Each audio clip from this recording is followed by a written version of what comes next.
What's up everyone, welcome back to my channel. I hope you're all doing well. Today's episode is going to be a layer breakdown but a little bit different, so stick around, I'd love your input.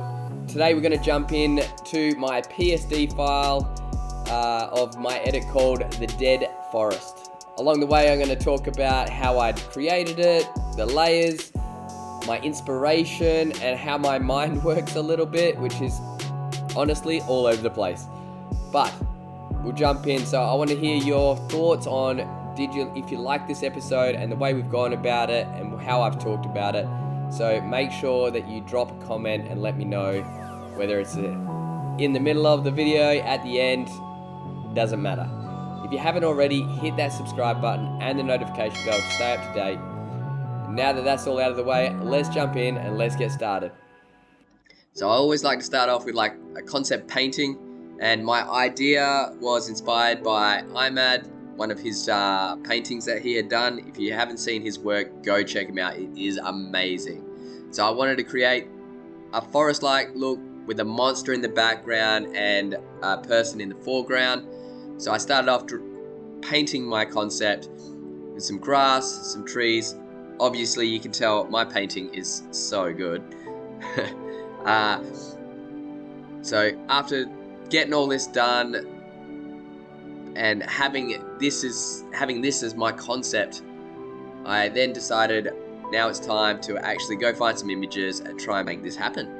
Alright, now that we're in the PSD file, just a quick heads up, I do go back and forth a lot, so if I stuff up the order a little bit, you just have to bear with me. But yeah, let's jump in, let's get started. So I had my concept in my mind of what I had to do. So I was going to start from back to front. So I start with the background, work my way to the foreground. I started off with dropping in this image, then I dropped in this image to create my background or my scene.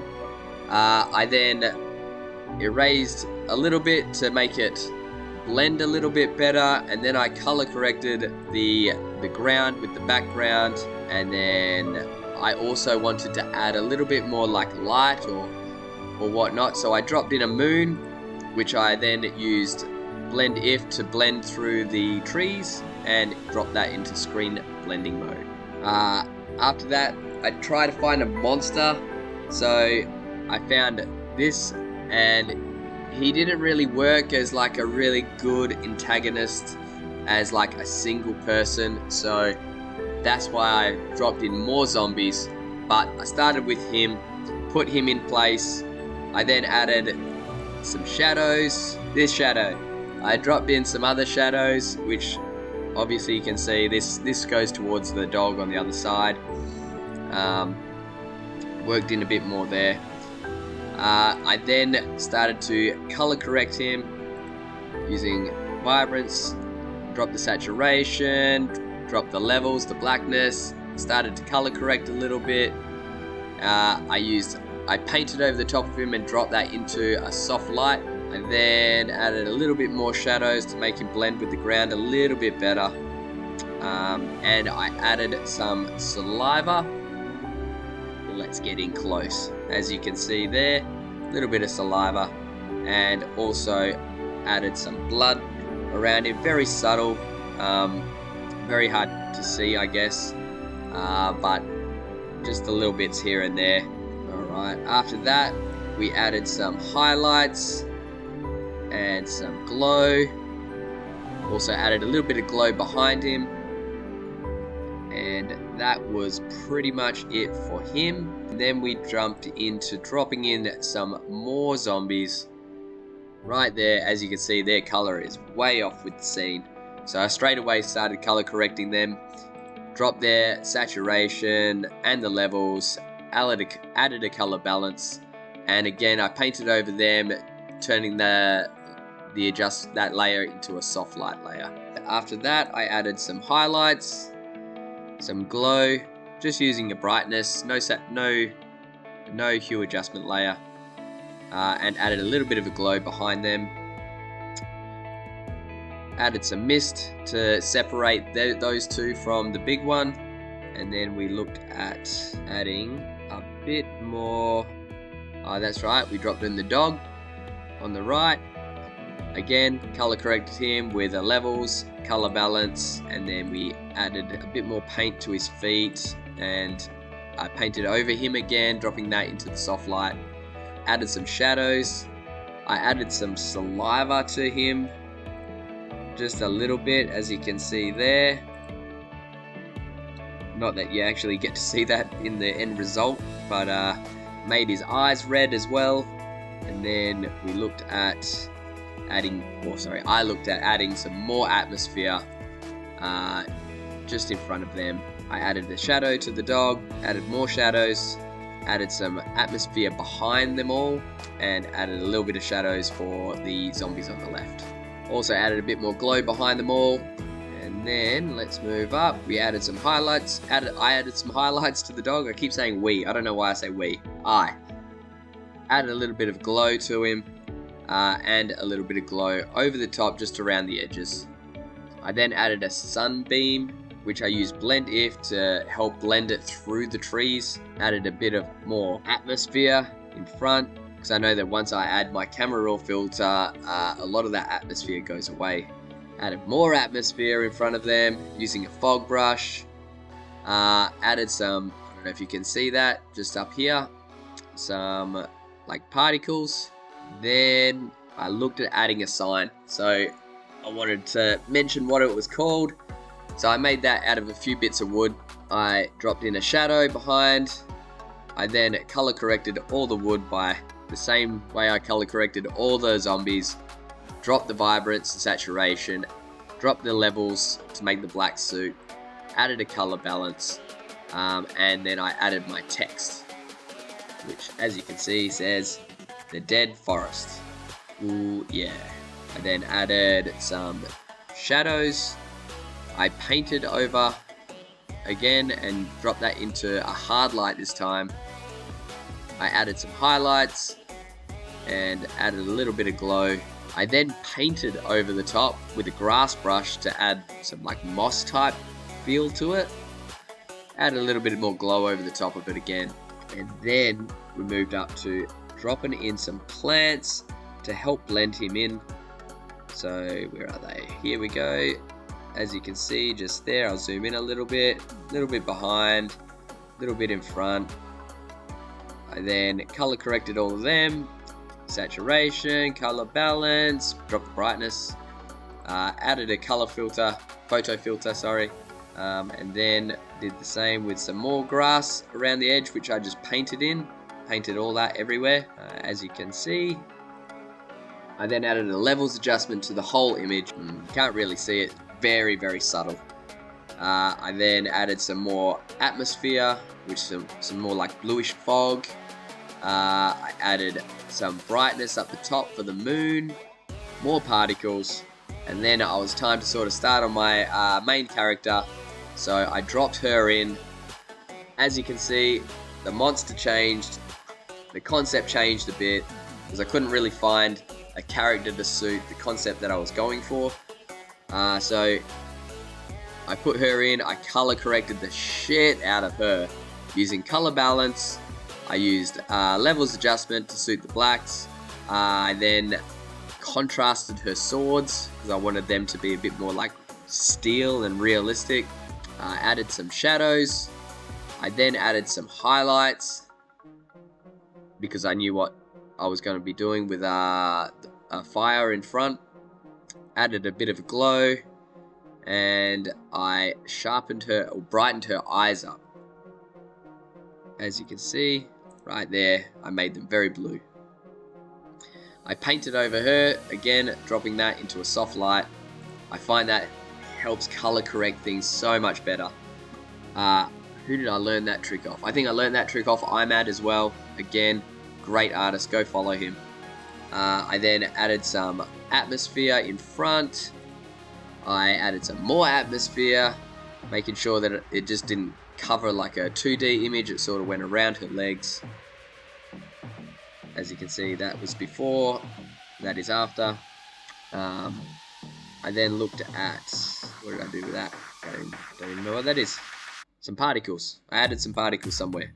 I can't even see them. Obviously, I color corrected them. That would be for the fire that I had.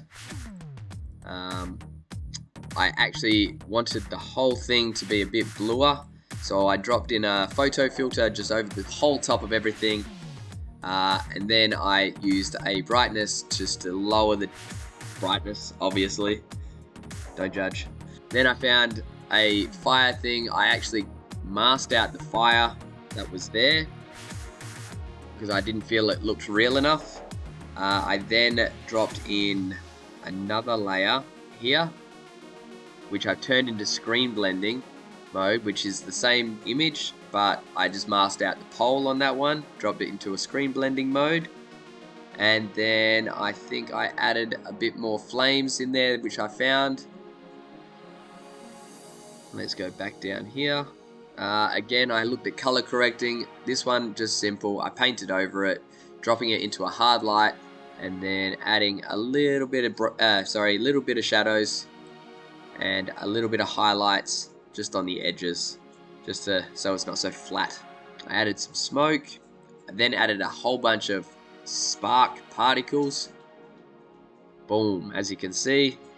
I dropped the levels in that so it wouldn't have that little like whitishness in there. So I brought that out with the levels adjustment. Added some more smoke, some black smoke to help add I can't think of the word right now, but if you add white smoke, it sort of washes it out. If you add black smoke, it helps it intensify a little bit. I added a glow.